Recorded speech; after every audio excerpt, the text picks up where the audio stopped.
Ja ešte by som mal len pre pamäť dve základné pripomienky. Prvá základná pripomienka, pán architekt, poprosil by som vás, keby ste pri spracovávaní sa dokumentov ešte vyšiel z údajov počtu postavených rodinných domov, ktoré boli od roku 2001 a nie sú tam zapracované, len lebo máme bytové domy, máme spočítané, ešte rodinné domy, to som nedával, uvidím, sa rád zoznámim. A po druhé, už len úplne nakoniec, tá komunikácia, keď teda hovoríte, že počítame s obchvatom, potom tá komunikácia a prepojenie je úplne zbytočne, lebo rieši len súčasný krízový stav, ktorý na tom je.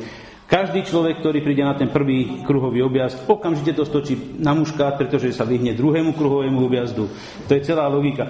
Je to môj názor, neberiem váš názor. Ja som len to chcel upozorniť, že takýmto spôsobom to bude asi robené a Muškátová ulica nezodpovedá podmienkám, alebo tie podmienky, ktoré sú tam, nezodpovedajú k tomu, aby tá komunikácia tam bola takto umiestnená. Ja som to len chcel pripomenúť, keď budete riešiť ďalej ďalšie. Ďakujem veľmi pekne za to, že ste mi poskytli tie informácie.